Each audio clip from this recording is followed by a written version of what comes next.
त्र्यंबकं यजामहे सुगन्धिं पुष्टिवर्धनं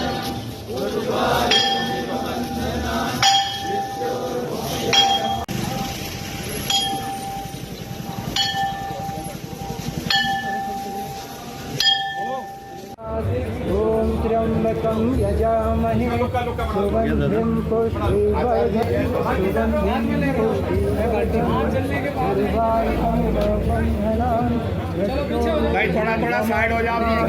ओम त्र्यंबकं यजामहे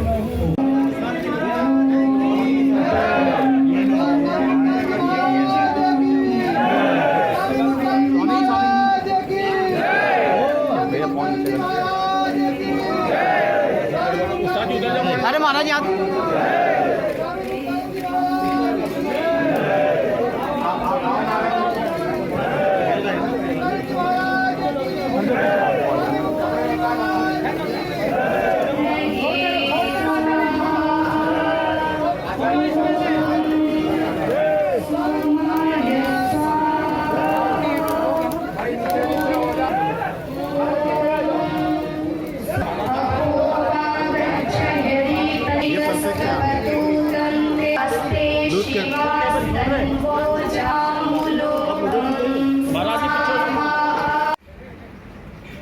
कभी सोचा नहीं था अपनी आंखों के सामने इतनी जल्दी उनको हम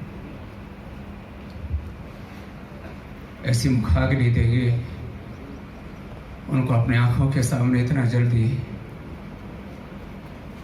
चिता में जलता हुआ देखेंगे।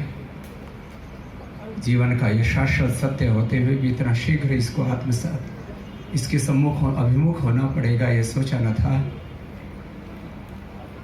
कल से कुछ दिमाग में सोच ही नहीं रहा कि कैसे ये हो गया। अभी भी मन को विश्वास नहीं हो रहा कि वो जी महर्षि हमारे बीच में नहीं है।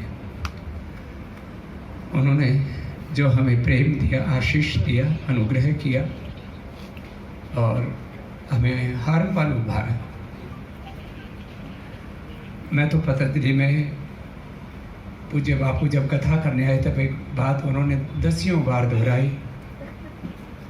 लोग बड़ों को बहुत गौरव देते हैं, लेकिन बड़े होने का दर्द, बड़े होने की वेदना, संवेदना, बड़े होने का बोझ कितना होता है, बड़े को कितने विष पीने पड़ते हैं, किस तरह से उसको जीना होता है, वो तो उससे पूछो।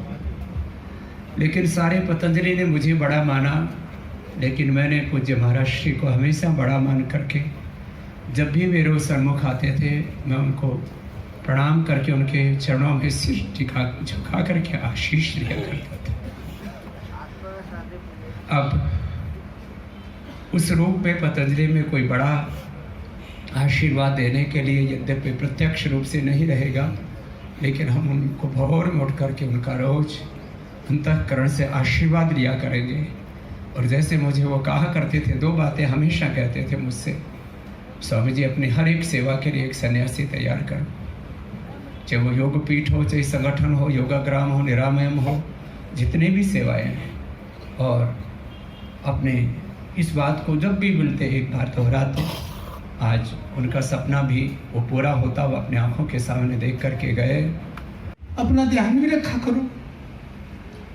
मुझे जिस तरह से वो संभालते थे, पूछते थे, और हम वास्तव में ऐसे मित्र भी थे, जब उनको सुनानी होती थी वो मुझे सुनाते थे, जब मुझको सुनानी होती थी मैं उनको सुनाता था।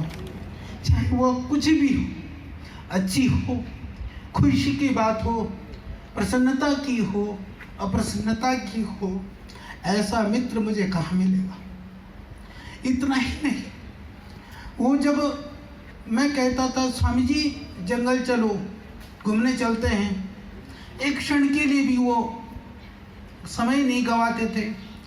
चलो, वो दौड़ करके बच्चों की तरह से मेरे लिए उनका व्यवहार कभी कभी छोटे भाई जैसा होता था, कभी कभी समझाने के लिए वो बड़े भाई की तरह से मुझे धमकाते भी थे।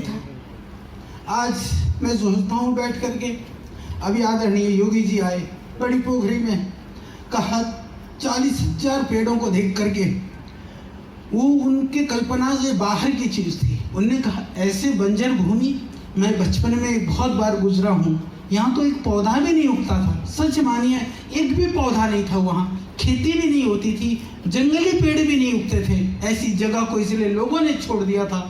हमने जा कर के मैंने कहा स्वामी जी पेड़ लगाएंगे। कहना मेरा काम होता था पर करने का काम हमेशा सदैव मुक्तानंद जी ने कहा किया। एक योगी, कर्मयोगी, अकाम, निष्काम, आप्तकाम महापुरुष जिन्होंने योग, आयुर्वेद, स्वदेशी को, भारत भारतीयता को, सनातन संस्कृति, ऋषि संस्कृति को जिया। और हम लोग गुरुकुल से 1987 से साथ में थे और उनका यहाँ पर जीना यद्यपि गौरवपूर्ण रहा, लेकिन जाना हमको बहुत वेदना दे करके गया है। पतंजलि योगपीठ परिवार की सनातन संस्कृति की एक अपूर्णीय क्षति तो हुई है, लेकिन जो वो हमें राह दिखा करके गए हैं, उन्होंने हमको सदा बड़ा माना, लेकिन हमने उनको अपने अग्रज बड़े भाई के रूप में माना। सदा उनके आशीषों के तले हम आगे बढ़े। आज उनको विदाई देते हुए बहुत अंतर में वेदना है, लेकिन उस महापुरुष के लिए अनंत कृतज्ञता है। उनको भगवान अपने शरणागति और आत्मा को मोक्ष प्रदान करके। पूज्य मुक्तानंद जी महाराज संस्था के कोषाध्यक्ष थे। वो एक ऐसे आधार स्तंभ और एक ऐसी सत्ता जिसे प्राण सत्ता कहा जा सकता है, एक प्रेरणा सत्ता कहा जा सकता है, जो पतंजलि परिवार का आज वैभव और उसकी साकारता और अथवा पूरे विश्व में उसके लिए स्वीकृति दिखाई दे रही है, उसकी वो एक प्रकार से प्राण सत्ता थे, एक उसका वो मेरुदंड थे। और उनका स्वरूप का बिछड़ जाना, उनकी देह का खो जाना अथवा उनका इस प्रकार से दिवंगत हो जाना पूरे विश्व में एक व्यथित कर देने वाला समाचार है। सनातन जगत में एक अपूर्णीय क्षति है। संसार भर के हम सब साधु सभी स्थानों पर, मठ मंदिरों में एक अलग प्रकार का शोक है, लेकिन एक प्रकार की हम सब में श्रद्धांजलि का भाव भी है और पूरा सनातन जगत उन्हें बहुत ही आदर के साथ श्रद्धांजलि दे रहा है। उनके जाने पर मैं सनातन जगत की ओर से, संपूर्ण महापुरुषों की ओर से उन्हें श्रद्धांजलि देता हूँ। सचमुच संत समाज के लिए नहीं बल्कि पूरे विश्व के लिए